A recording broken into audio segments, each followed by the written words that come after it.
Welcome to Sleepy History Archive.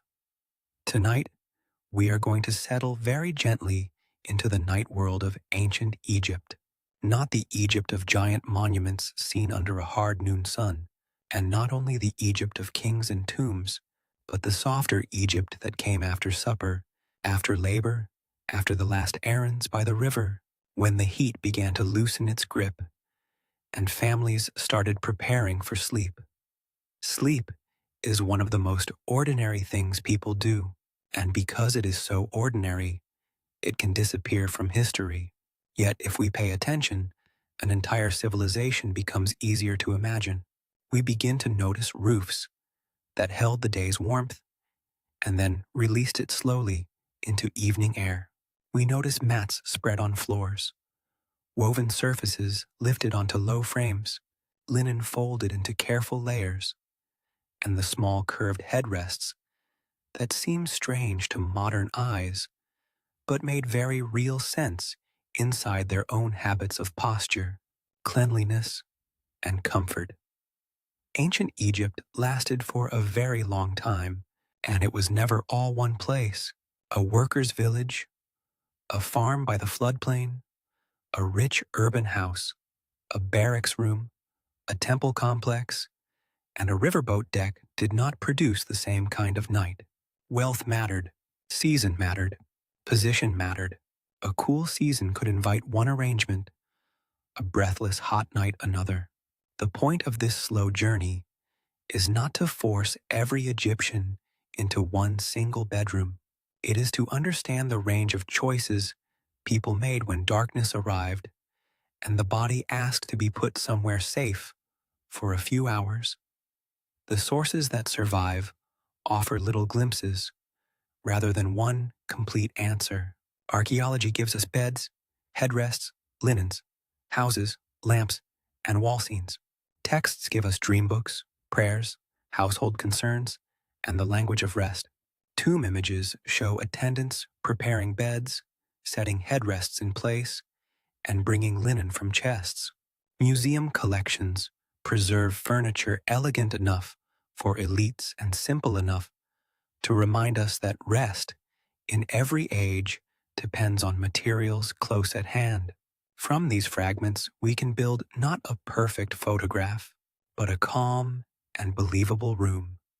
So tonight, we will move slowly through houses and rooftops, mats and frames, insects and lamps, dreams and gods, villages and palaces, laborers and scribes, children and elders, the Nile breeze and the desert edge. We will ask not only where people slept, but how they prepared for sleep, what disturbed it, what protected it, and what meanings they attached to the dark hours. Make yourself comfortable. Let the day move a little farther away, and let us enter ancient Egypt not through its loudest monuments, but through the quiet arrangements of the night.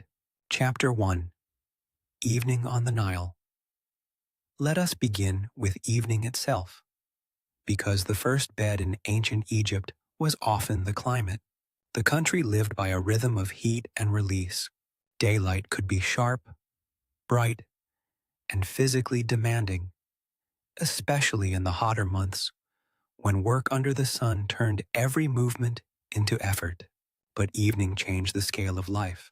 Shadows lengthened, walls stopped glaring, and the body, which had been bracing against the day, started to soften. For many people, the most precious feature of night was not darkness, but relief. The ground cooled, the air moved differently. A courtyard that had felt exposed and punishing at midday might become the best place in the house. A flat roof might turn into a sleeping platform, open to a better breeze than any room below. In the countryside, fields that were impossible to cross comfortably at noon seemed gentler under moonlight or starlight. Along the Nile, water continued to carry its own subtle coolness into the dark.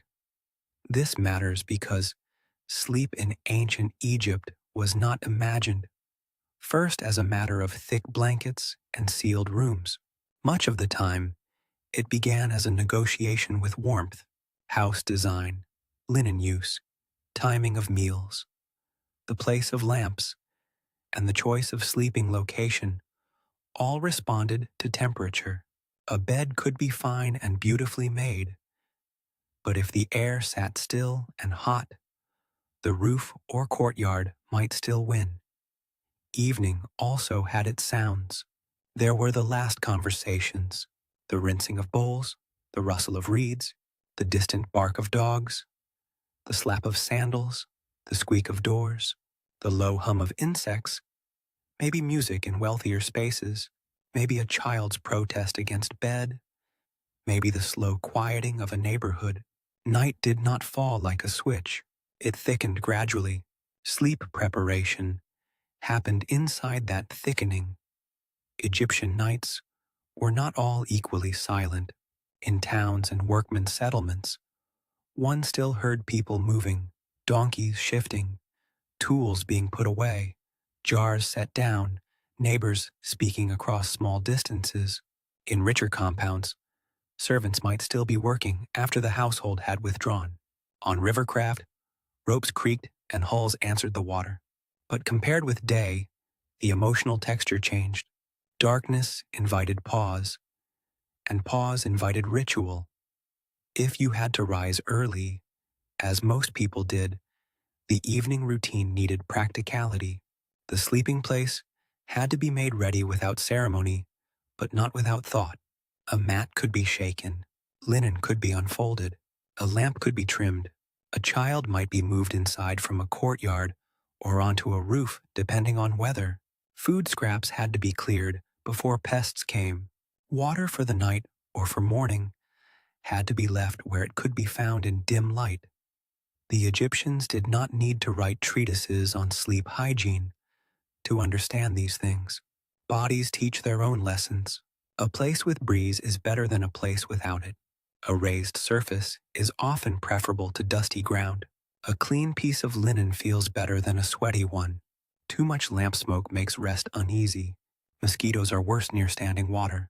People learn these truths in every age, and ancient Egypt learned them under the specific conditions of mud brick walls, river life, open roofs, and long warm evenings.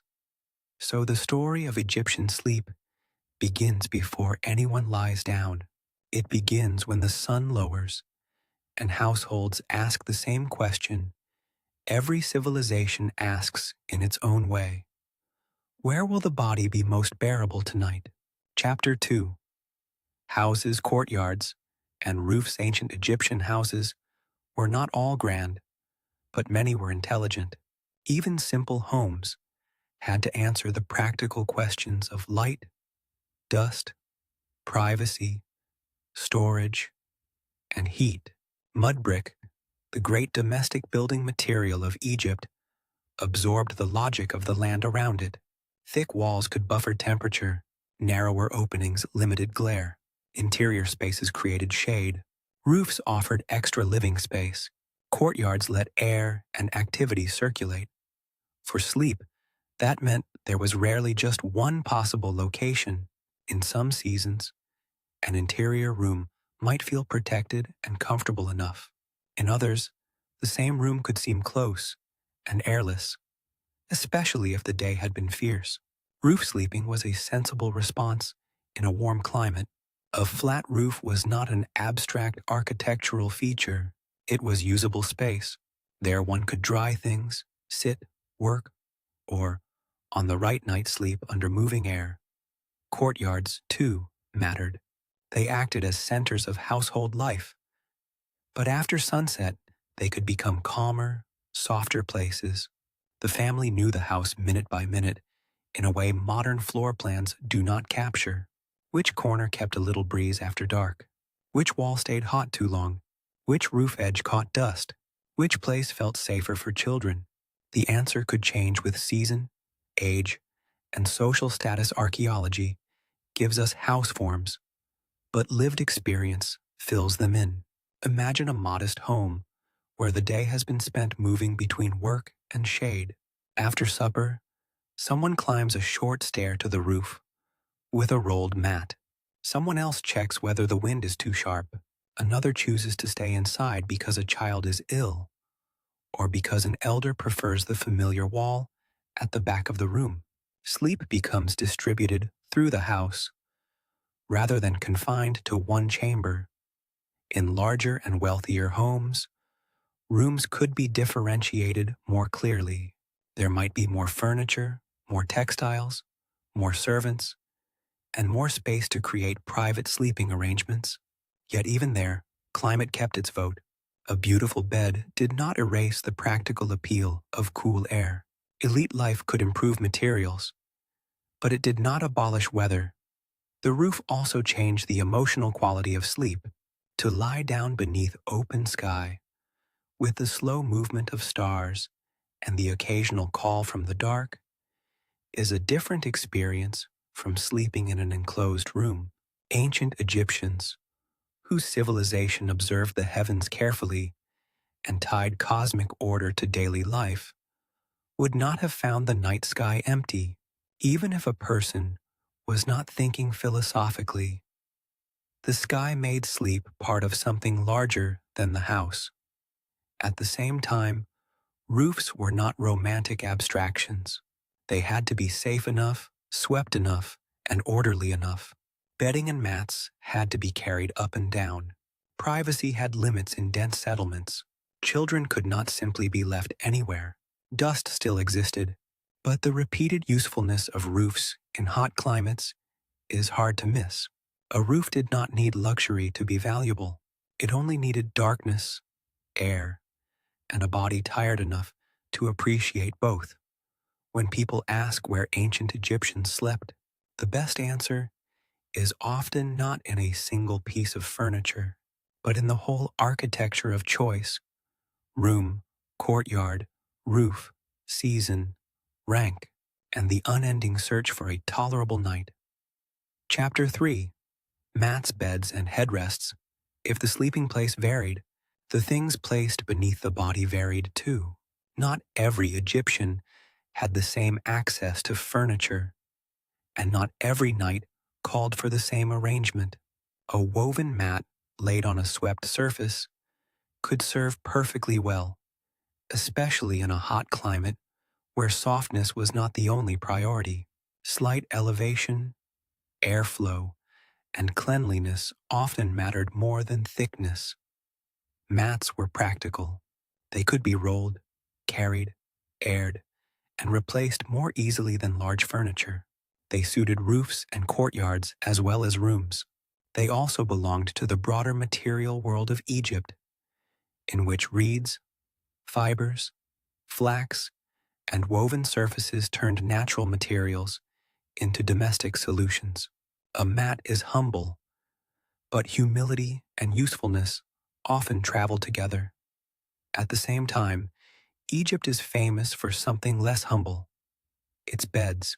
Surviving examples, especially from wealthier contexts, show light frames, often raised from the ground, with a sleeping surface made from woven cord or leather strips. Some have an elegant curve. Some are delicate enough to look almost modern in their clarity of form. A raised bed offered obvious advantages. It lifted the body above dust, crawling insects, spilled moisture, and some of the ordinary disorder of the floor. Raising the body also altered air circulation. Even a little elevation can make a difference, especially where floors hold warmth or dirt. For elites, this could be combined with fine linens and a carefully arranged chamber. For others, a simpler raised platform or bench might approximate some of the same benefits without the artistry of court furniture. Then there is the headrest, perhaps the most visually distinctive object in Egyptian sleep culture. Instead of a soft pillow, many Egyptians used a curved support placed under the neck or head. To modern eyes, it appears severe, but it solved several problems at once. In a warm climate, it kept more of the head elevated and exposed to air. It protected elaborate hairstyles or wigs from being crushed. It reduced direct contact between the face and bedding. It may also have suited habitual sleeping postures that were trained from youth and therefore felt natural rather than uncomfortable. Headrests could be simple or richly made. Some are plain and functional. Others are works of craftsmanship associated with status, ritual, or funerary meaning.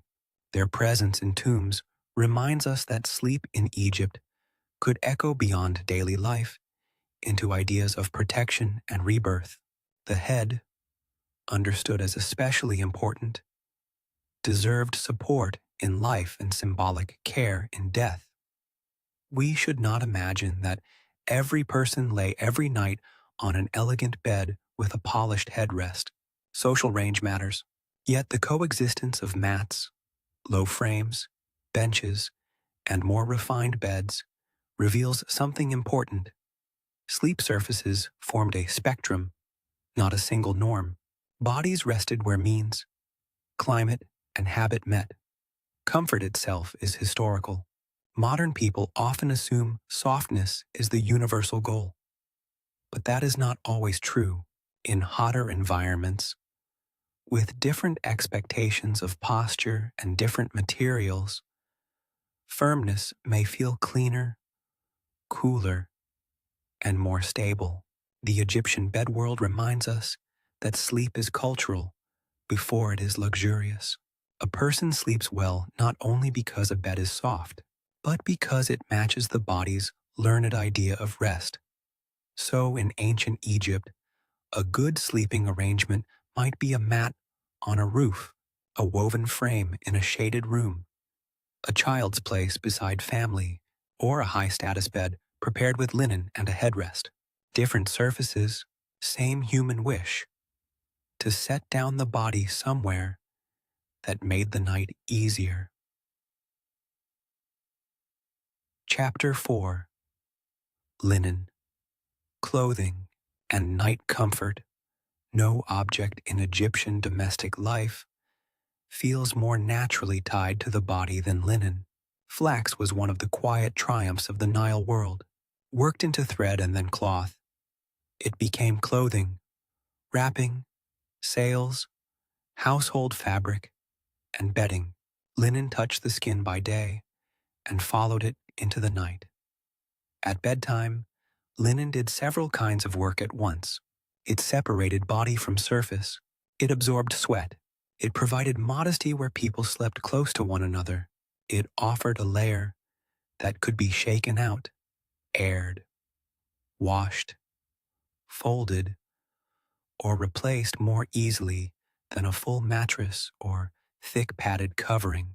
Like the undergarments of later worlds, it helped cleanliness travel farther than water alone could. In warm conditions, light linen was especially suited to sleep. Thick bedding was not always needed. A folded sheet, a light cloth, or a wrap could give enough coverage without trapping unbearable heat. In cooler seasons or near dawn, additional layers might be added. But Egypt's climate often rewarded restraint. The night body wanted breathability as much as protection. Linen also carried social meaning. Fine linen, sheer linen, carefully bleached linen, and abundant stored linen all marked status. Tomb scenes and surviving objects show that wealthier households possessed chests and cupboards holding folded textiles, and attendants could be depicted bringing linen as part of bed preparation. Even for people of lesser means, however, the care of cloth mattered. A single well-kept piece could improve sleep more than an elaborate bed left dirty and stale. Preparing linen for the night involved labor elsewhere in the day. Flax had to be grown, processed, spun, woven, washed, dried, and mended. Someone noticed tears. Someone folded cloth so it would be ready at hand. Someone aired bedding in sunlight. These small tasks are easy to overlook because they rarely become the heroic center of history, but civilizations rest on them all the same. There is also a sensory side. Fresh linen smells different from a body-worn garment. It feels cooler at first touch. It gives a tiny but memorable sensation of order. In a world where dust, sweat, riverwork, and heat were common, the relief of cleaner cloth would have been immediate. People do not need modern advertising to understand this. The body itself reads it instantly.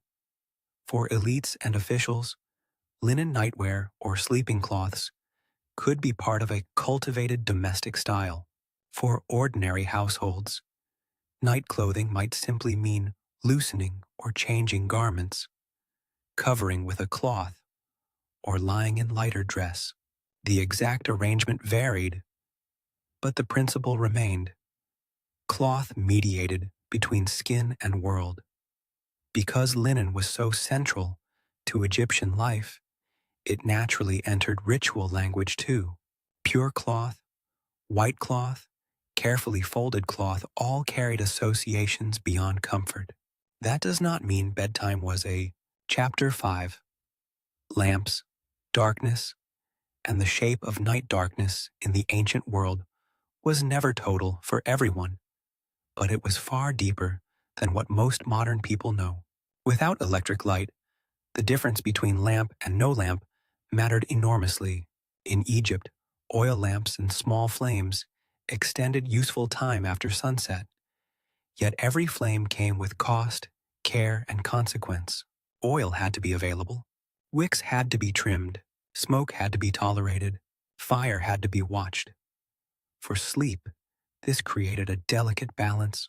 Too much darkness invited stumbling, uncertainty, and perhaps fear, especially in crowded or unfamiliar spaces. Too much lamp use brought heat, smell, expense, and risk. Most households would have managed light economically. A lamp might remain near a doorway, a bedside, or a niche, but not blaze as if night were an extension of day. Imagine the room after a lamp is lowered, but not extinguished. Shapes soften. Linen loses its sharp edges. The curve of a headrest catches a little glow. The wall breathes out the stored warmth of sun. The household becomes quieter, not because darkness is magical, but because darkness limits action. One cannot continue every task forever. Night itself insists on simplification. The presence of flame also shaped movement. People learned where to leave water jars, sandals, stools, and bedding so they could be found in dim light. They learned to memorize space. A familiar room at night is partly known by the feet. One does not need to see every corner to cross it safely if the household keeps its order. Lamp smoke was real. In enclosed rooms, repeated burning could leave soot and an unpleasant thickness in the air. This is another reason courtyards and roofs remained attractive. Open air solves problems that architecture alone cannot. Yet one could not always sleep under open sky. Weather, insects, status, urban density, and family circumstances kept interiors important. So, people accepted a middle path. Enough light to settle the room, not so much that the room turned hostile. Children likely experienced night differently from adults. A small flame could comfort them. Shadows could trouble them. Stories, songs, or simple household presence might accompany the move toward sleep. The old and the sick may also have depended more on a little light. A body in pain does not want complete disorientation. Thus, the lamp belonged not merely to illumination, but to care. There is a wider cultural layer too. Egyptian religion did not treat darkness as meaningless emptiness. The sun's journey through night, the returning dawn, and the vulnerability of the hours before first light all had symbolic force. Even ordinary households, without speaking in theological terms, lived inside a culture that understood night as a passage rather than a blank interval.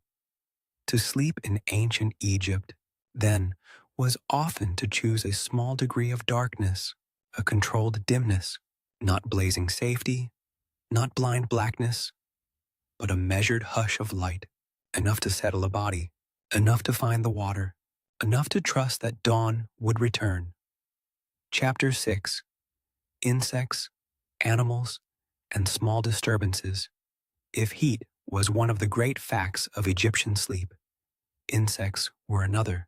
A civilization built close to water, reeds, fields, animals, and stored food could not avoid them.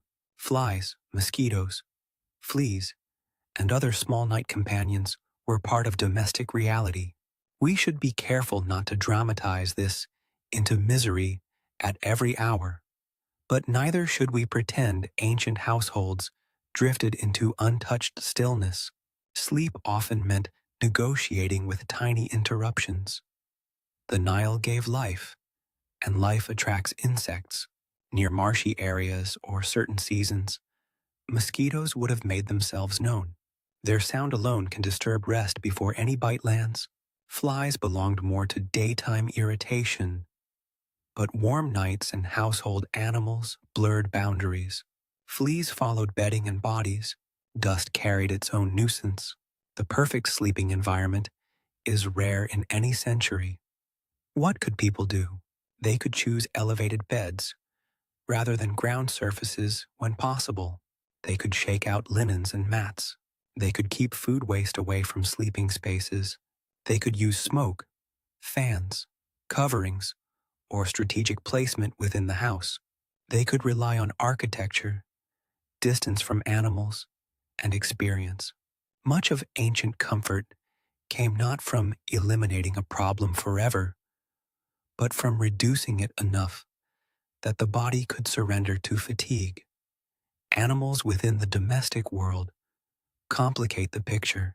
Cats in Egypt are famous, and rightly so, though their daily behavior was probably more useful than their later symbolic celebrity suggests. A cat could certainly help with pests of the kind that haunted grain and household stores.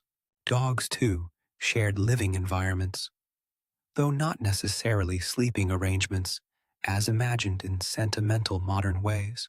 Domestic animals brought both protection and noise, companionship and dirt.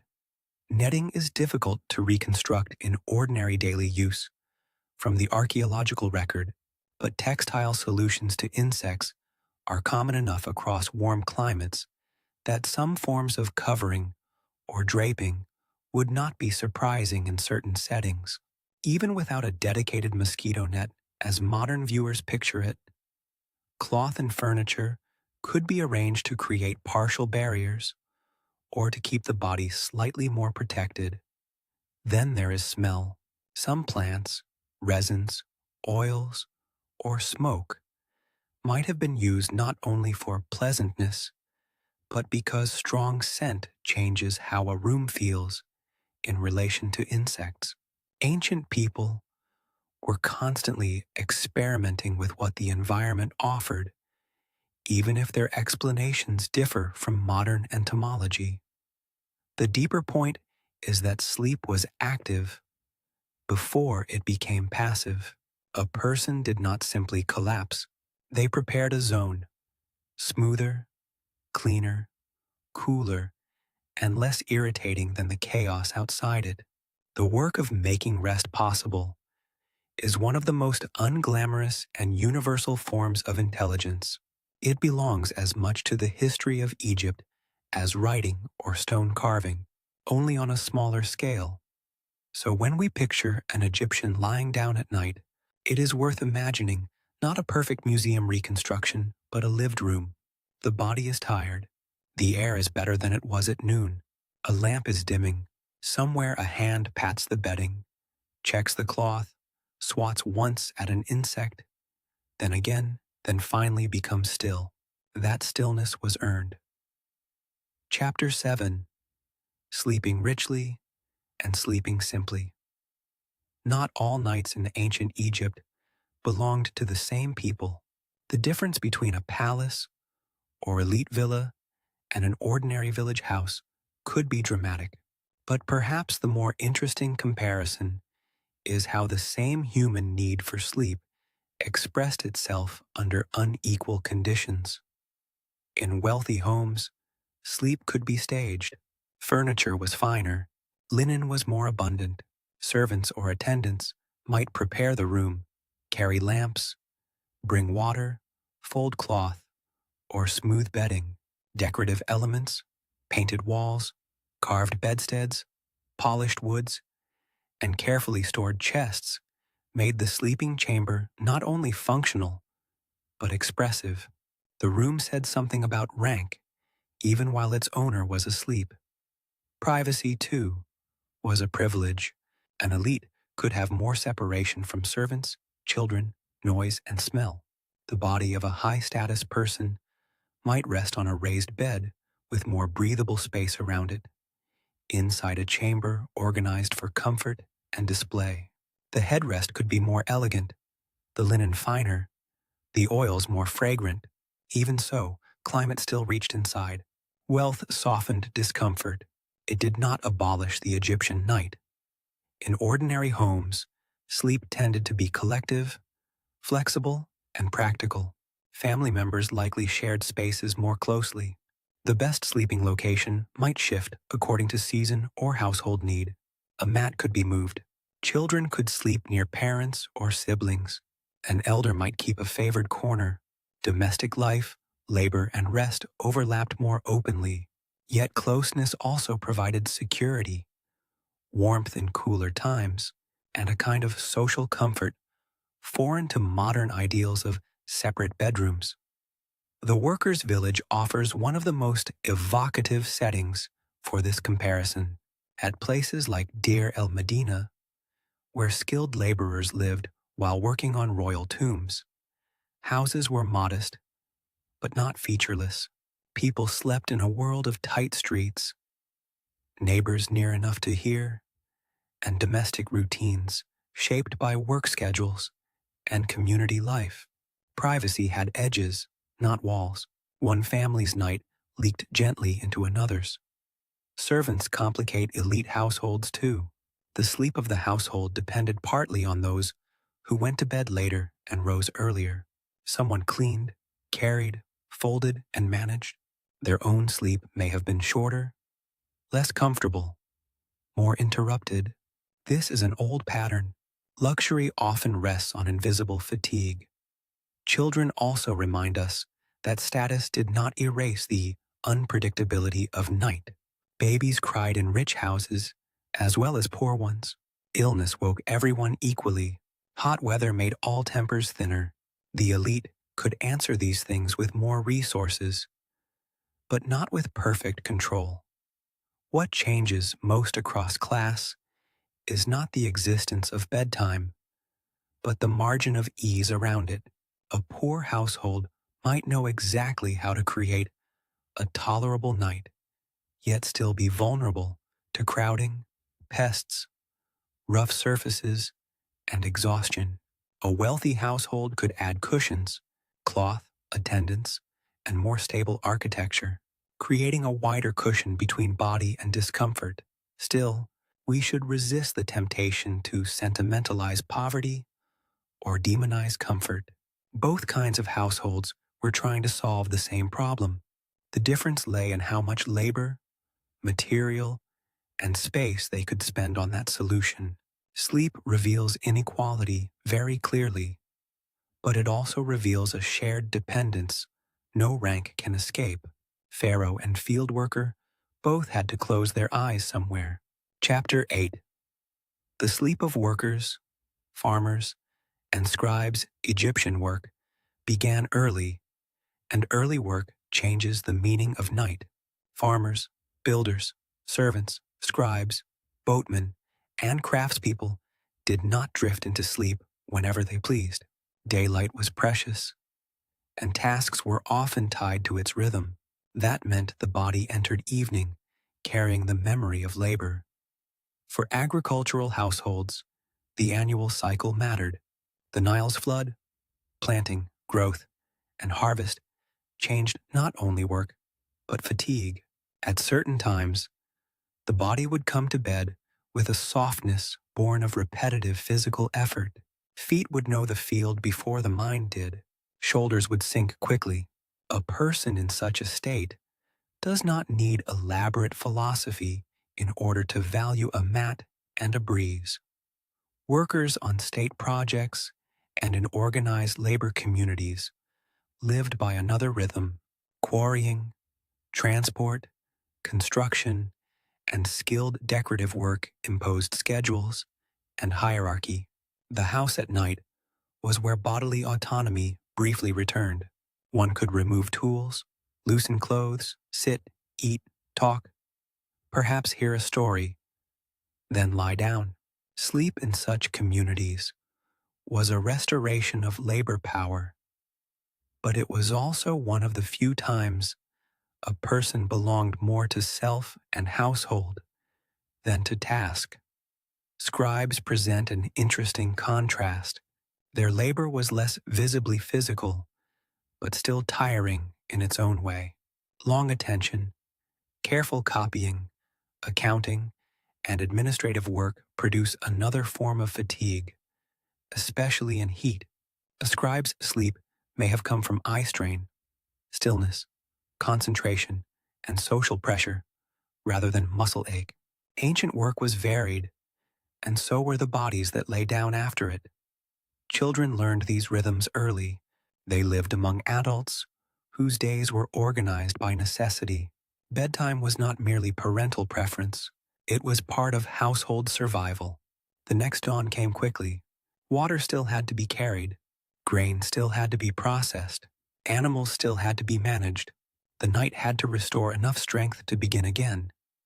This is one reason Egyptian sleep was probably not always leisurely.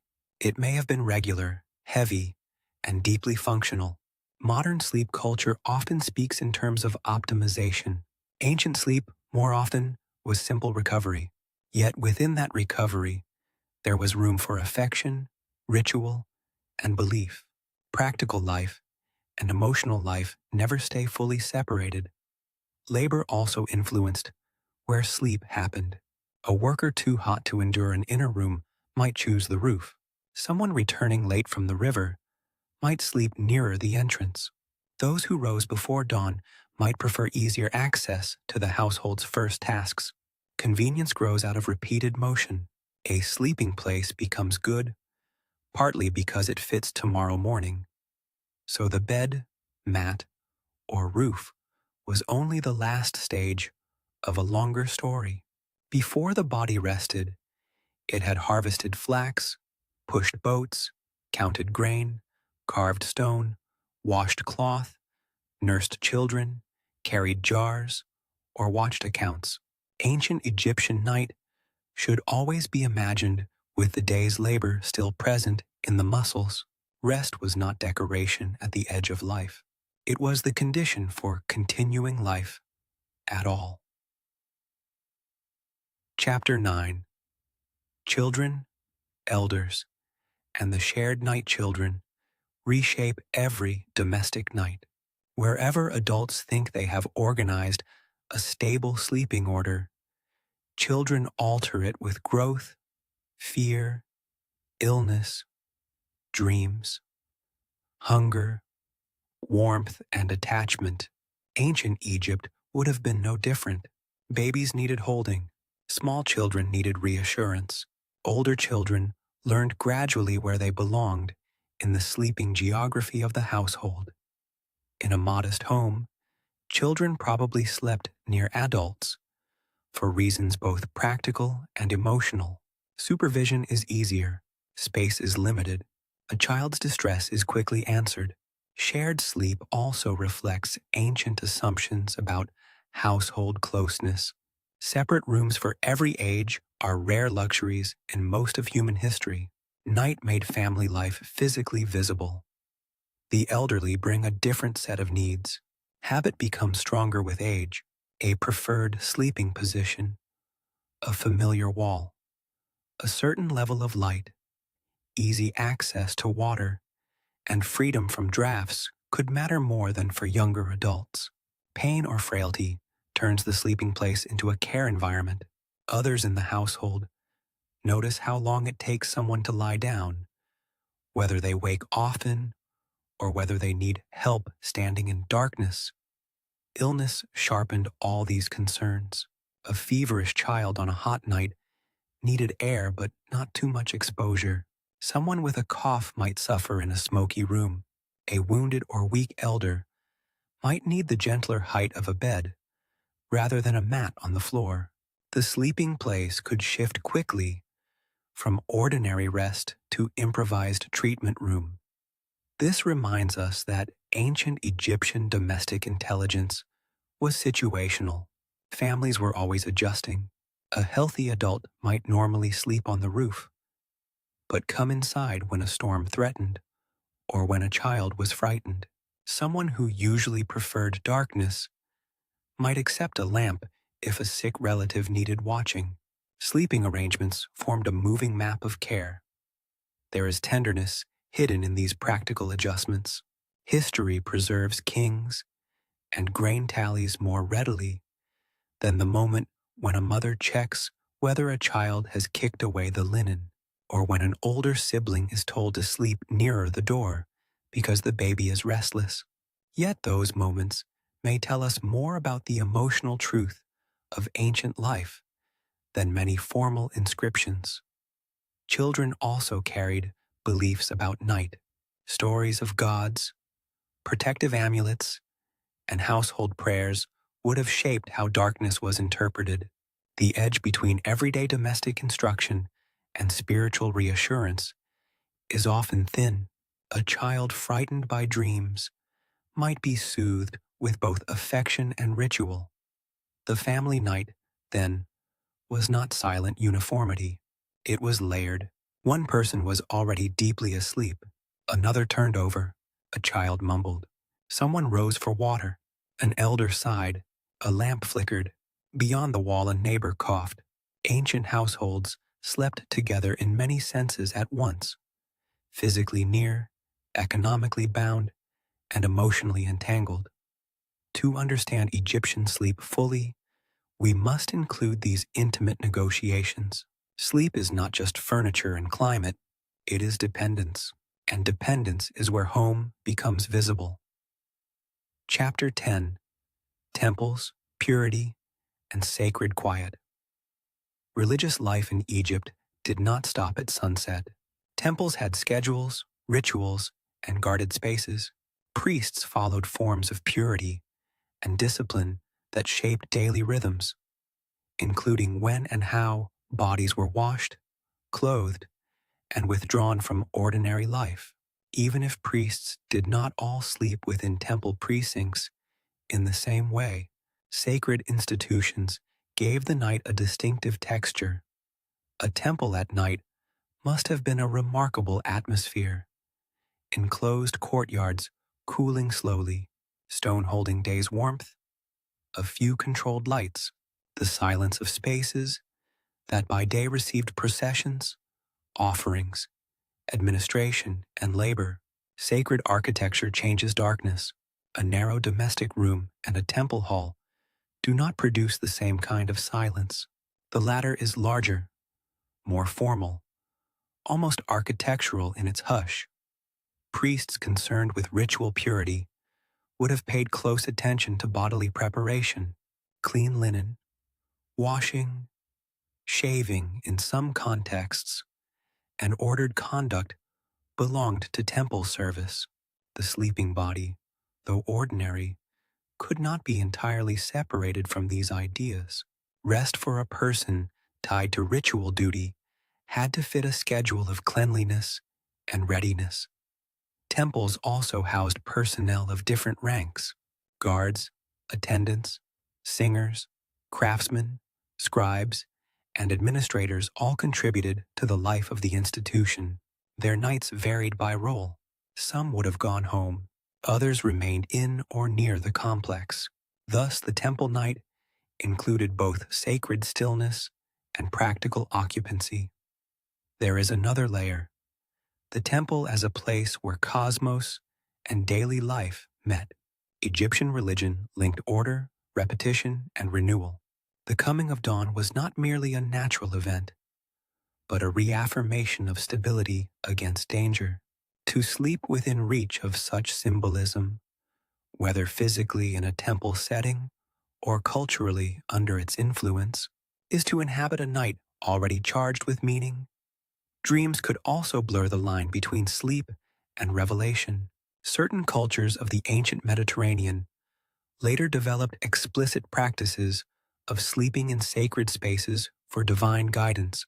And while Egyptian evidence differs in form and emphasis, the broader idea that dreams could carry messages is certainly present.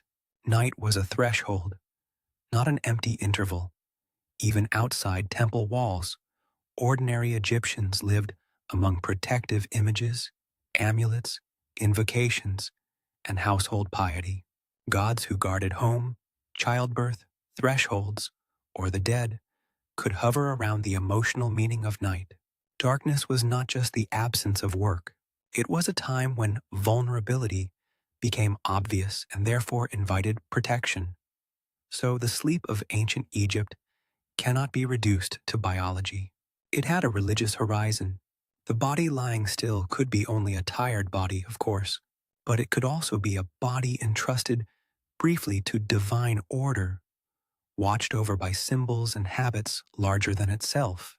That kind of confidence, even when not spoken aloud, changes the atmosphere of rest. Chapter 11. Dreams, Omens, and the inner night dreams mattered in ancient Egypt. They were not always grand prophecies, and many dreams were surely as ordinary and confused as dreams are now. But the culture did preserve a serious interest in them. Dream books survive. Texts classify certain dream images as favorable or unfavorable. The sleeping mind, in other words, was not dismissed as meaningless private noise. It could be read. This changes the status of the night. Sleep becomes more than recovery. It becomes a place where messages might arrive indirectly, where anxiety and hope could find symbolic form. A person who dreamed of one animal, one action, one piece of behavior might later seek interpretation. The dream did not belong wholly to the dreamer once the culture supplied a framework for decoding it. We should be careful not to imagine every Egyptian eagerly analyzing every dream at breakfast. Most nights were probably too practical for that.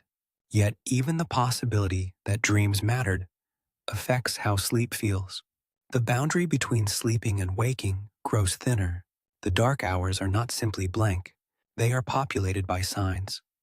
Nightmares must have existed too. Every human community knows them.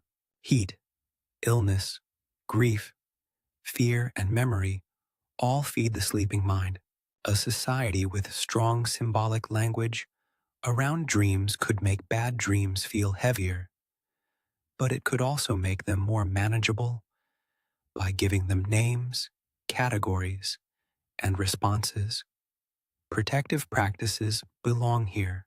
Amulets, spoken formulas, deities associated with safety, and household habits of reassurance all formed part of the environment in which a person closed their eyes. It is one thing to say ancient people were superstitious. It is another, kinder thing to notice that they did what all people do. They tried to make vulnerability feel less lonely. The relation between sleep and death also shadowed Egyptian imagination. Sleep is not death, but it resembles it enough to invite metaphor. The still body, the closed eyes, the unknown inner journey, the promise of waking, the fear of not waking. These are universal materials for thought. Egyptian religion, so rich in images of rebirth, protection, and passage, naturally found in sleep, a small daily rehearsal of larger mysteries. Headrests placed in tombs and linen arranged with care remind us that the posture of rest could travel into funerary imagination.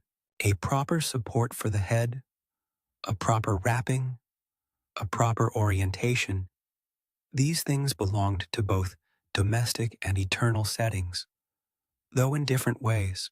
One should not collapse them into one another, yet their closeness is meaningful.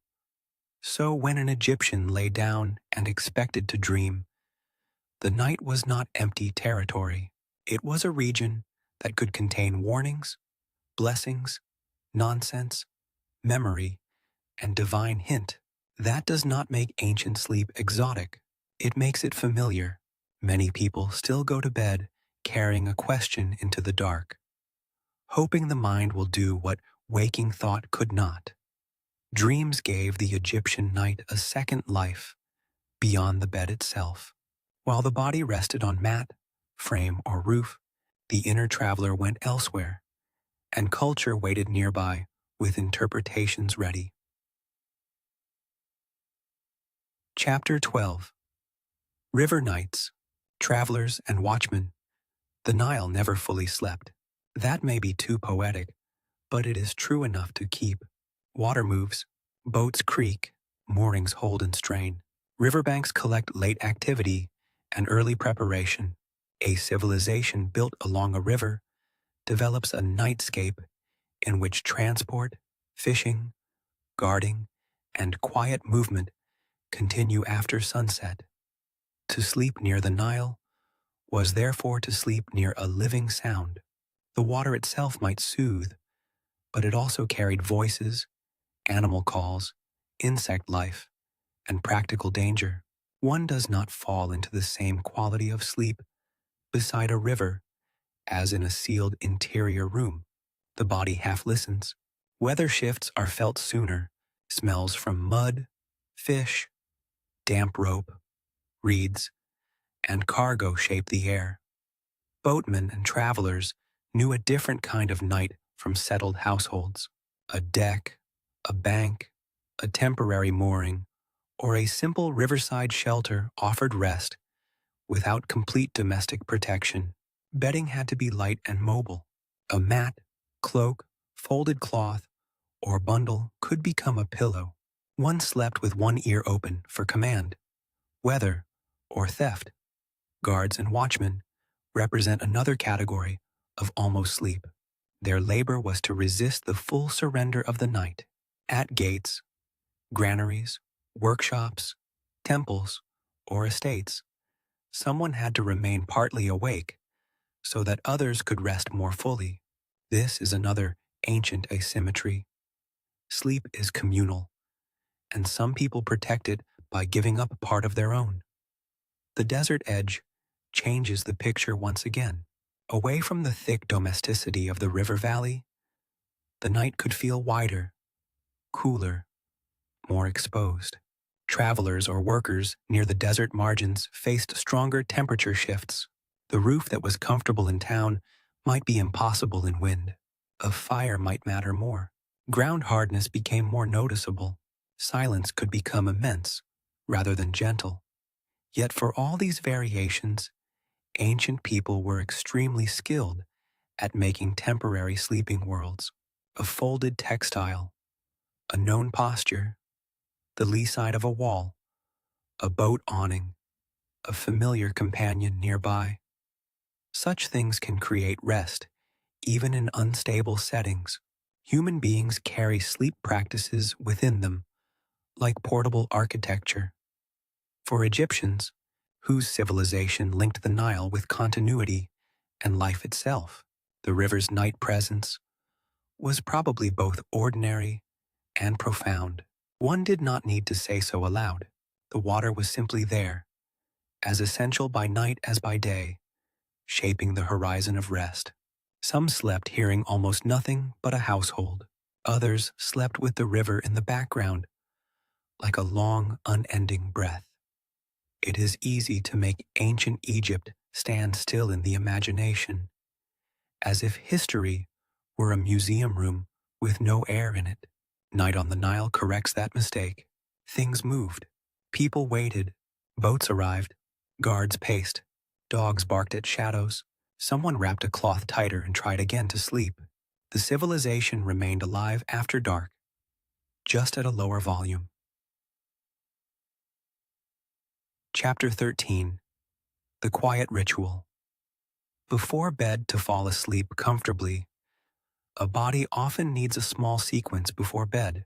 Ancient Egyptians likely had such sequences, though not always in the polished modern form of a scheduled routine. Washing feet, rinsing hands, loosening garments, changing linen, oiling the skin, combing hair, checking the lamp, sharing final food or drink, and speaking a brief prayer are all plausible acts not because a manual commands them, but because bodies across cultures settle through repetition. Washing before sleep is especially easy to imagine in Egypt. Dust, sweat, and contact with sun make evening rinsing deeply attractive. Even if a full bath was rare, a basin and a cloth could do enough to transform the body's mood. Water over face, neck, hands, and feet resets the day. It cools, it removes grit, it tells the body work is over. Oils and ointments belonged to Egyptian life as both luxury and practical care. The dry climate, the importance of scent, the treatment of skin, and the prestige of perfumed materials all encourage their use. A little oil after washing could soothe skin and make the body feel restored. In elite settings, this might be more elaborate. In ordinary settings, it might be occasional and simple. But the principle that the body benefits from care at the day's end is ancient and widespread. Hair, too, often belongs to bedtime. Braids loosened, wigs removed, coverings adjusted, combs used, headrests set ready. All these suggest a domestic transition from public presentation to private rest. The room of sleep is also the room where the body stops performing status quite so actively, though status never vanishes entirely. Food and drink before bed must be imagined carefully.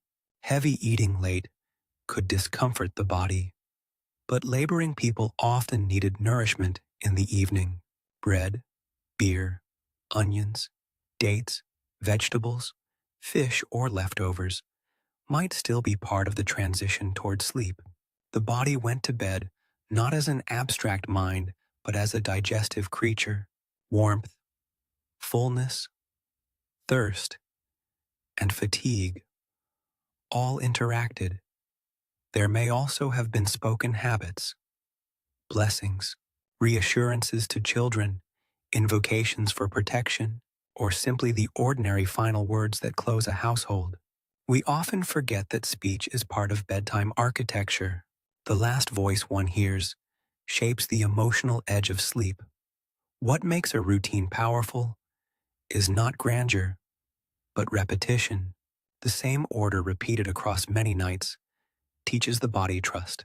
Ancient Egyptians, whose culture honored recurrence so strongly in agriculture, ritual, and administration, would have understood this rhythm intuitively. To wash, fold, dim, lie down, and wake again is one of the smallest daily cycles of order. So before we picture the sleeping body, we should picture the final 10 minutes before it. The basin, the cloth, the comb, the lamp lowered, the hand-smoothing linen, the little pause in which a person feels the heat still on the skin, but knows the day has ended. Civilization is often hidden there, in those almost invisible transitions that happen every evening and leave almost no inscription behind. Chapter 14. Illness, Childbirth, and the Care of the Night Illness changes sleep faster than almost anything else. Ancient Egypt knew wounds, fevers, infections, childbirth exhaustion, aching joints, stomach trouble, and the ordinary miseries of age. A sleeping place that worked for the healthy body might fail the sick one immediately.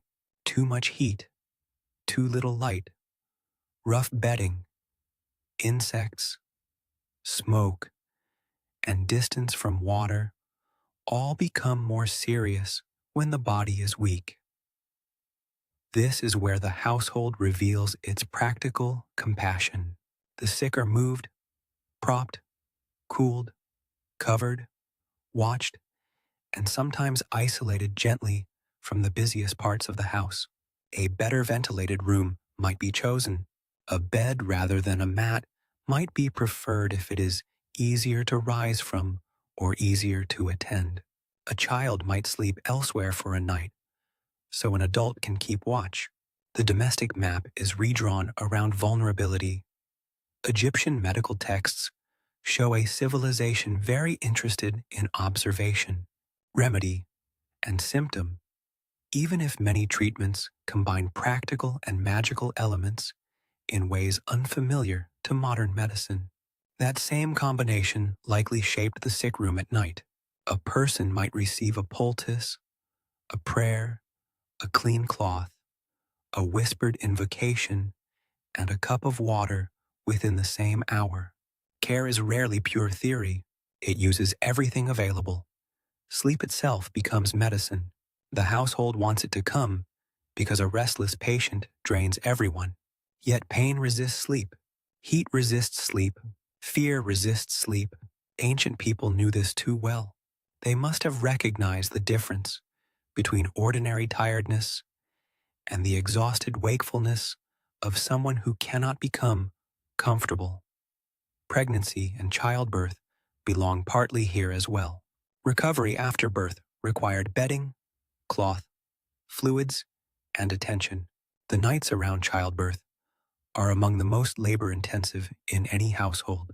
Noise, blood, tenderness, milk, anxiety, and relief all alter the meaning of the room.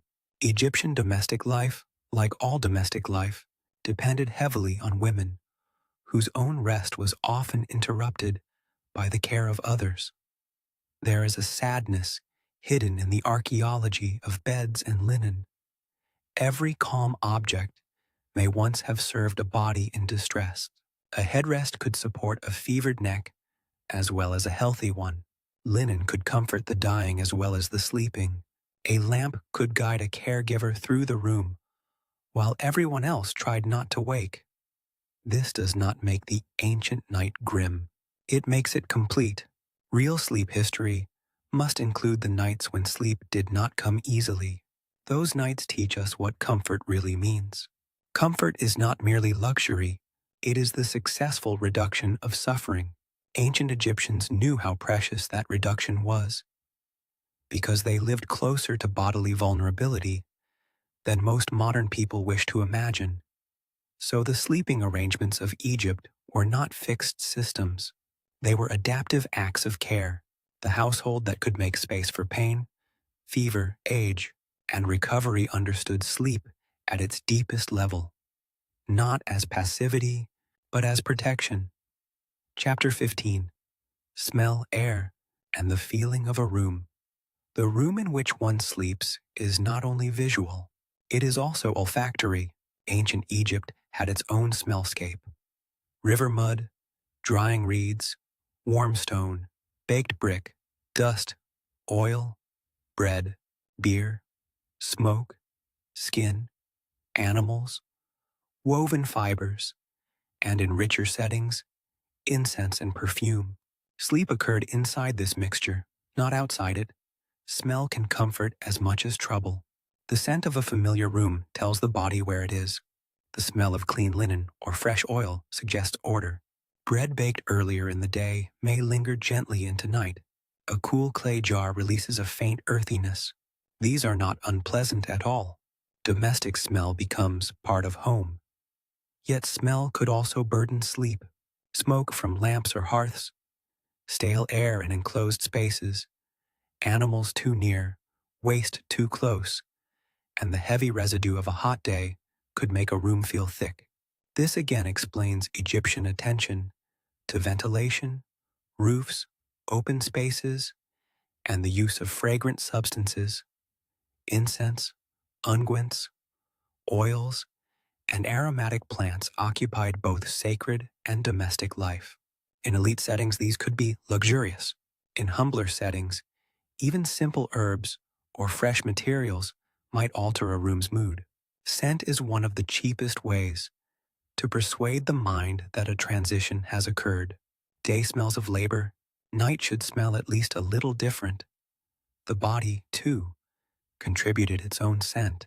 Hair oil, skin oil, sweat, washed linen, even the wooden smell of a bed frame or headrest joined the atmosphere of sleep. In warm climates, control over smell is inseparable from control over comfort. People do not need modern hygiene campaigns to know when a room feels close and sour. There may be a class dimension here as well. Richer households could command more space, better cloth care, more regular washing, better storage, and more fragrant materials. Their sleeping rooms likely smelled more deliberately arranged. Yet this should not lead us to imagine ordinary homes as simply foul. Many poor households know how to keep a room decent through sweeping, airing, wiping, and attention. Skill is not expensive, even if it cannot solve every problem. Sound and smell together produce what we might call the emotional weather of the night. A room with fewer interruptions, less smoke, and cleaner cloth allows the mind to release itself more quickly. An Egyptian household that mastered those details, even imperfectly, created something precious, a night that did not fight back too hard. So ancient Egyptian sleep should be imagined through the nose as well as the eyes. If you can sense warm linen, faint lamp oil, a little night air, perhaps a trace of incense, and the cooling dust of mud brick after sunset, you are already much closer to the room than any museum case can take you. Chapter 16.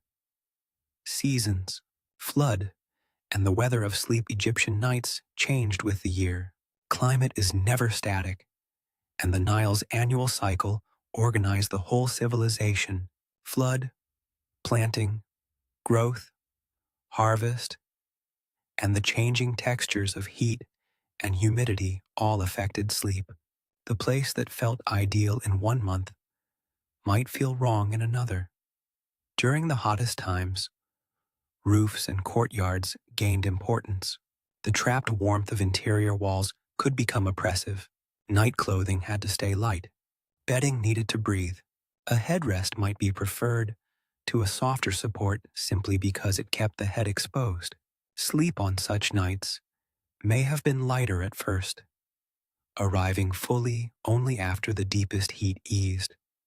Cooler times invited different arrangements. Inner rooms offered more protection. Additional linen coverings could be welcome near dawn. Families might gather more closely. A roof that was pleasant in summer might be too cold or windy in the cool season. Ancient Egyptians did not live inside mechanically fixed climates. They adapted continuously. Flood season added its own subtleties. The river's behavior influenced air, insects, labor patterns, and movement. Moisture near certain areas may have altered the insect burden. Workloads changed. Travel changed. The body came to bed under different forms of fatigue. Agricultural sleep during harvest is not the same as sleep during waiting. Seasonal knowledge accumulates in households. People know when to move bedding earlier, when to wash and dry certain linens, when to patch insect damage, when to leave a door partly open, when to sleep upstairs, when to bring children in, when to keep animals farther off. This is one of the deepest forms of civilization, the stored memory of many nights. We should also remember that Egypt stretches north to south and includes different local environments. Delta conditions are not identical to Upper Egypt. Riverbank life is not identical to desert edge life. Even within one household, microclimates mattered. The room near the oven was different from the room near the roof stair. One side of a wall held heat longer. One corner caught insects.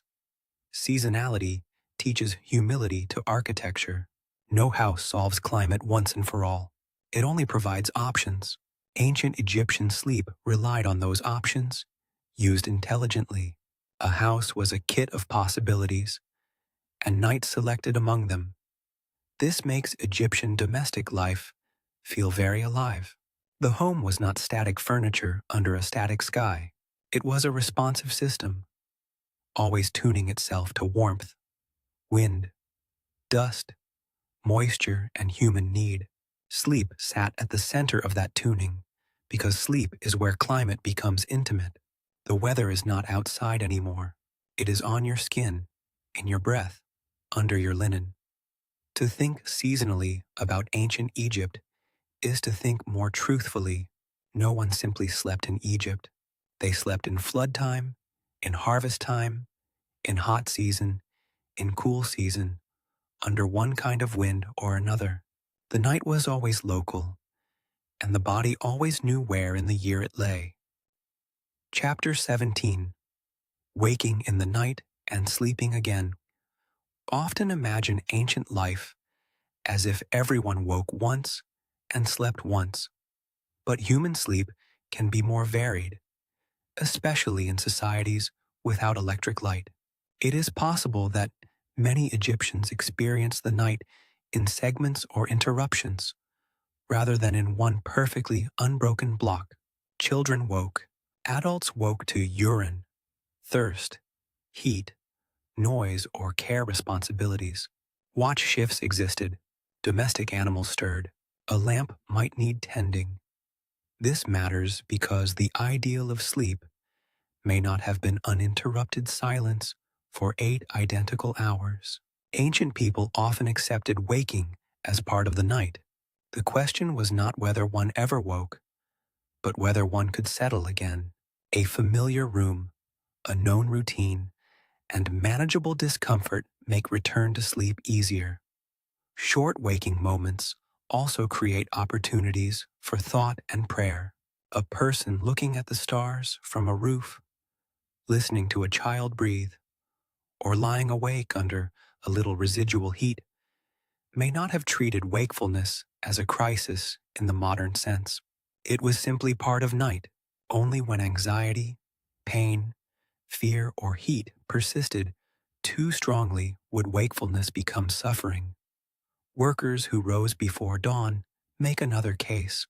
Their night may have been effectively shorter. The household might stir in stages, with one person rising while others still slept. In such settings, sleeping arrangements had to absorb asymmetry. One sleeper's morning was another sleeper's final dream. There is also the possibility of daytime dozing or rest, especially in heat, though this would vary strongly by occupation and status. When the midday sun becomes physically punishing, brief rest patterns emerge naturally. That, in turn, changes what is expected of the main night sleep. The human body is flexible. Civilizations teach it how to distribute rest. We should avoid turning this into a rigid theory, because evidence is fragmentary.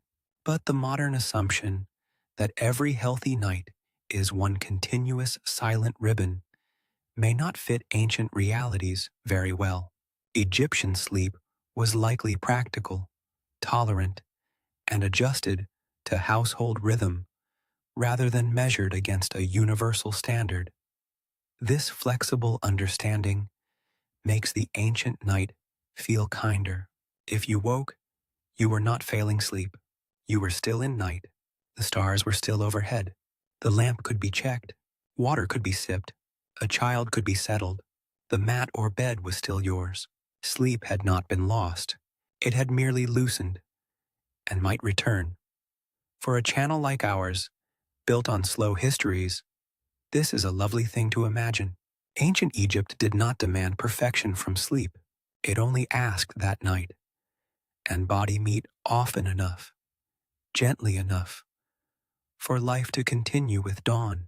That is a more humane standard than many modern ones. Chapter 18. The Workman's Village at Night. No, civilization can be understood through elites alone. So, let us slow down over the sleeping world of craft workers, especially those in planned communities such as Deir el Medina. These were not peasants scattered loosely across fields, nor were they palace elites. They occupied a middle zone of skilled labor, literacy in some cases, strong communal life, and relatively compact housing. In such places, houses stood close, sound traveled, neighbors knew one another's routines, tempers, griefs, and celebrations. The night was shared even through walls. One household's crying baby, coughing elder, late conversation, or domestic quarrel could ripple faintly into another's sleep. Modern privacy is often acoustic as much as spatial. Ancient settlements usually offered less of it, yet closeness also created social security. If a problem arose, help was near. Shared night is not only disturbance, it is protection. Someone hears if trouble comes. Someone notices if a lamp burns too long, or if a family is unusually quiet. The communal dimension of sleep can be burdensome and reassuring at once. Craft workers also lived with the physical memory of detailed manual labor, fine carving, painting, plastering, hauling, and tool work produce particular kinds of tiredness. Stiff hands, bent backs, eye strain, dust inhalation. Their sleep surfaces may have been simple, but their need for rest was refined by skill. A damaged or exhausted craftsman did not merely lose comfort, he threatened the next day's work. Letters and ostraca from workmen's communities show ordinary frustrations, excuses, illness, obligations, and personalities. Though they do not hand us a direct bedtime diary, they make these people wonderfully real. Once you know they argued, borrowed, reported sick, worshipped, complained, and loved, you can also imagine them at night more clearly. They were not generic Egyptians. They were specific tired people, lying down in specific houses. The modest scale of such homes also means that storage and sleeping were intertwined. Chests, tools, jars, and textiles all had to coexist with bodies. To make a sleeping space was partly to reorganize a room each evening. Space itself had to be negotiated. Order was not decorative. It was necessary if one wanted to move in dim light without chaos. Community festivals and ritual observances would have altered the night as well. Some nights were quieter, some later, some more crowded, some more scented with food, beer, and celebration. Ordinary sleep history must include ordinary exceptions.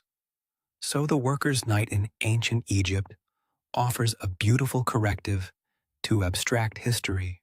Here, sleep is not a stylized tableau. It is a communal practice of tired, skilled people who had little interest in becoming examples for future textbooks. They only wanted enough room, enough air, enough peace, and enough morning strength to continue.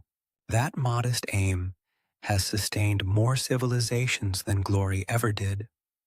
Chapter 19: Beds in Tombs and the Meaning of Rest Furniture. In tombs often troubles modern interpretation because death preserves what daily life has lost or idealized. Yet funerary evidence can still illuminate ordinary sleep when handled gently. Beds, headrests, linens, and scenes of attendants preparing sleeping equipment reveal what Egyptians considered proper support, proper arrangement, and proper care for the body. A headrest placed with the dead suggests more than comfort. It suggests that the posture of rest mattered beyond immediate utility. The head, seat of identity and life, deserved support and protection. A bed in a tomb might not tell us that every peasant owned one, but it tells us that Egyptians recognized the bed as a meaningful domestic object, intimate enough to accompany a person into eternity. The language of lying down and rising up naturally resonated with rebirth. Every dawn offers an everyday analogy to larger religious hopes. This does not mean every bedtime was a theological event. It means the overlap was available, ready in the culture. To go to sleep and wake again is a tiny miracle repeated so often it becomes invisible. The Egyptians, perhaps more than most, had symbolic room for noticing such repetition. Funerary art also preserves attendants bringing linen, setting furniture in place, and arranging domestic goods with care. These scenes matter because they elevate preparation itself. Readiness for rest becomes worthy of depiction. The bed is not merely there. It is made ready. That quiet act of preparation is one of the most continuous threads between daily house and tomb chamber. There is a strange tenderness in imagining this. The civilization that built monumental tombs still cared enough to include the small ergonomics of the head, the placement of cloth, the proper support of the body. Monumentality and intimacy coexist. Stone remembers empire. Furniture remembers sleep. At the same time, funerary evidence can exaggerate comfort and ideal order. The dead, especially the wealthy dead, are represented as they ought to be equipped, not as every living person was equipped every night. We must therefore read tomb furniture not as average statistics, but as cultural values. It tells us what counted as dignified rest. This value mattered because vulnerability mattered. The sleeping or dead body cannot defend itself. It must be guarded by arrangement, by craft, by ritual, and by other people. Beds and headrests thus belong to a larger Egyptian concern with securing the body against disorder.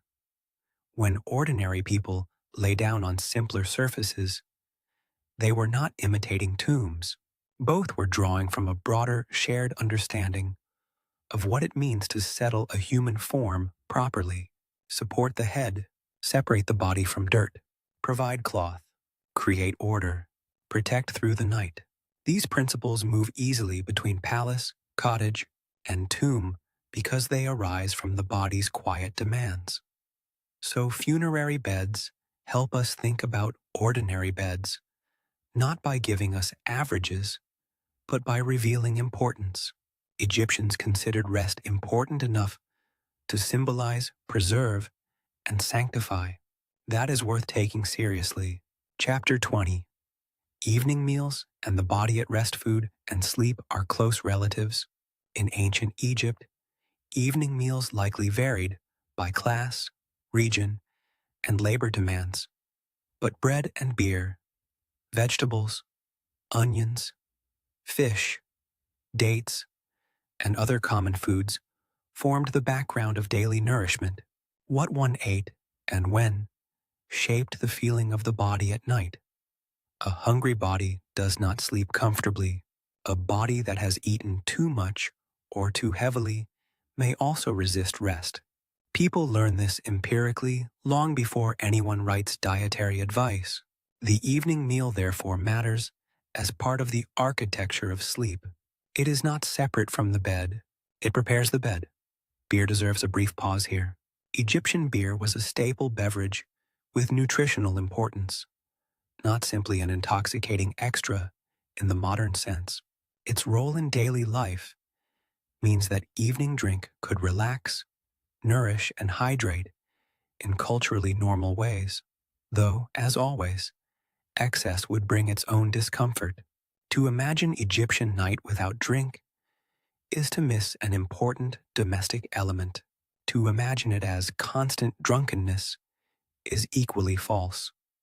The arrangement of the evening meal also affected nighttime order. Bowls and bread had to be cleared, animals discouraged, hands washed, and leftovers protected. A room ready for sleep was often first a room restored from eating. The household shifted from nourishment to rest through small acts of tidying. For families living close together, meals and sleep were emotionally linked. Shared food calmed children, marked closure, and gathered people before dispersal into mats, beds, or roof spaces. The final social warmth of the evening could travel with a person into sleep more powerfully than any physical comfort. There may have been wisdom, too, in how labor structured appetite. A body worked by sun and movement often reaches evening with a clear, honest hunger. Such hunger can be satisfied with relatively simple food. Ancient diet at this level may have supported sleep through regularity rather than indulgence. The body knew what to expect. Still, digestive discomfort, thirst, or late disturbance surely visited many households. Salt, heat, poor water, spoiled food, or hard labor can turn the night troublesome. Once again, ancient sleep is not a perfection myth. It is a practice of reducing friction enough that fatigue can do its work. It is pleasant to imagine the final hour, a last piece of bread, a cup, the wiping of fingers, a bowl put aside, a little rinse from a jar, a doorway checked, perhaps a child drowsing before the adults are fully done, then the slow movement toward the sleeping place. In this sense, the meal does not end at the table. It ends when the body finally releases its weight into the bed or mat. So the nightly rhythms of bread, beer, water, and washing belong inside sleep history. Rest is never only about where you lie. It is about everything the household did in the hour before you lay down. Chapter 21: Elite Bedrooms and the Limits of Luxuries leaves brighter traces in history, so let us spend a final moment with elite sleep without allowing it to dominate the picture. Palace and high-status domestic life could create astonishing sleeping environments. Carefully proportioned beds, carved woods, elegant linens, cosmetic and aromatic preparations, attendants to manage lamps and cloth, and enough architectural space to separate sleeping from the noise of work. Such rooms communicated calm as a social fact. To sleep well was itself a privilege, and one way privilege announced itself was through the reduction of random discomfort. Better ventilation, better storage, more textile abundance, and more labor supplied by others created a smoother night. The elite body could be insulated from friction in ways unavailable to most, and yet this insulation was not absolute. Heat still entered, dreams still came, illness still made the night long, the aristocratic child still cried, the old official still woke stiffly. Luxury can soften the surface of human vulnerability, but it does not cancel vulnerability itself. This may be one reason beds, headrests, and linens appear so movingly in funerary contexts. Wealth reaches its limit precisely where sleep and death resemble one another most. Elite sleep also depended on hierarchy. The beautifully prepared chamber existed because someone else carried, folded, washed, scented, swept, and guarded. The apparent stillness of luxury is supported by the movement of servants. Night for one class could begin only when night for another class was delayed. At the same time, elites may have experienced a more ceremonial relationship to bedtime. Cosmetics removed, wigs managed, jewelry set aside, linens chosen, oils applied, lamps controlled, doors attended, perhaps prayers or household rituals observed. Such sequences create not just comfort, but formality. Bedtime becomes part of self-presentation. This is worth noting because the Egyptian elite lived in a civilization deeply invested in ordered appearance. Dress, grooming, posture, and display mattered by day. It would be surprising if night, at least in upper households, had no corresponding etiquette. Even the sleeping room can express rank. Still, beneath all that layering lies the same final act. A body lies down, breath slows, awareness loosens. The expensive headrest supports the same human head as the simple wooden one. Fine linen cools the same kind of skin as rougher cloth. Dawn wakes all ranks alike, if dawn comes. So we may look at elite sleep with appreciation for its craftsmanship and symbolic richness, but the deepest truth it reveals is not difference alone. It is continuity. Wealth decorated rest. It did not invent it. Chapter 22. Dawn, Waking, and Starting Again. Before we finish completely, we should stand for a moment at the threshold between night and morning, because waking tells us almost as much as sleeping. In ancient Egypt, dawn was not merely a convenient time to rise. It was a daily return of order. The sky changed color above the Nile. Roofs cooled to their last degree of comfort. Birds began, distant movement resumed, and households came back into motion. To wake on a roof was to feel morning arrive, first through air and light. Before the room below stirred, the horizon shifted. Linen that covered the body lightly at midnight might now feel just enough against dawn coolness. The sleeper became aware not all at once, but by layers. The changing sky through closed lids, the sound of someone below, the stiffness of neck or shoulder, the memory of where the body had lain all night. In an interior room, waking was different. Light entered indirectly. The day had to come through doorway, shutter, or voice. Lamps, if any remained, looked weak and unnecessary. A person sat up, reached for cloth or sandal, and re-entered the practical world almost immediately. Ancient sleep did not end in leisurely abstraction. Water had to be fetched. Bread had to be prepared. Tools had to be taken up again. Dawn was beautiful, but it was also a summons. Waking also reveals the success of the night. A good sleeping place leaves the body usable. The back is not too sore. The skin is not too burdened by heat. The child has slept enough. The elder can stand. The laborer can return to labor. In this sense, every Egyptian household conducted a tiny daily test of its own wisdom. Did the roof work? Was the room too close? Was the linen enough? Should the child sleep elsewhere tonight? Knowledge grows from such repeated verdicts. There is probably a moment, too, familiar across centuries, when the waking Egyptian did not rise immediately. Just one breath more, just one look at the paling sky, just a little pause before the body became once again a worker, parent, servant, priest, scribe, or sailor. History rarely records that pause, but it may be one of the most universal moments in human life. Egyptian religion made dawn richer still. The sun's return was no trivial event. It renewed confidence that the world had not failed in the dark. Even an ordinary person, not speaking in formal ritual language, lived inside that reassurance. Night had been crossed. Life continued. The river still moved.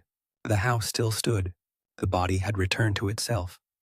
So we should end not only with lying down, but with rising. Sleep matters because waking follows it. Ancient Egyptians slept in order to wake again into a world that demanded much, but also offered beauty. Cool first light on mud brick, morning over the Nile, birds in reeds, bread beginning again, and the quiet proof that the body had made it through another night. Chapter 23. The last quiet roof. And now, as our slow walk through the Egyptian night comes to rest, we can return to the simplest question with which we began. How did people sleep in ancient Egypt? They slept as people always do, by making the world a little gentler than it had been an hour before. They used architecture against heat, cloth against roughness, elevation against dust, headrests against collapse, lamps against dangerous darkness, prayer against fear, and habit against uncertainty. They slept on roofs and in rooms, on mats and on woven beds, close to family or behind more private walls. After labor, after ritual, after meals, after care work, after worry. They slept in houses shaped by mud brick and river air, in villages crowded with neighbors, in compounds served by attendants, near temples, near boats, and under skies full of stars they took seriously. The Egyptian night was practical, but it was never only practical. It carried dreams. It carried symbols of protection and rebirth.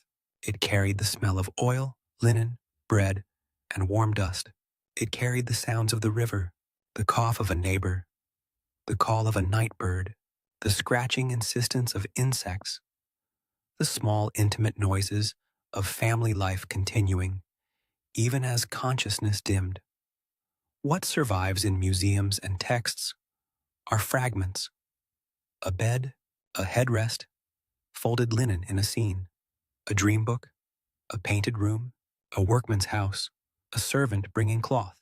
But fragments are enough if we approach them slowly.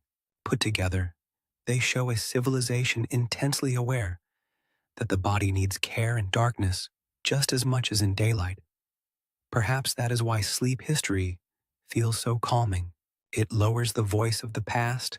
It asks us to notice not conquest or proclamation, but maintenance. The hand smoothing fabric, the child being moved, the lamp turned down, the mat rolled out, the body choosing roof over room, because tonight the breeze is better there. These are small acts, but whole civilizations are hidden inside them. So if you are listening at the end of the day, maybe the Egyptians can offer one final lesson. Good rest is rarely perfect. It is usually improvised. It comes from paying attention to air, cloth, posture, light, and the needs of the body you happen to have. Ancient Egypt, for all its grandeur, understood that humble wisdom very well. Thank you for drifting through the night world of the Nile with me. And now, let the lamps grow dim, let the roof cool, let the linen settle, and let the old river keep watch while you fall asleep.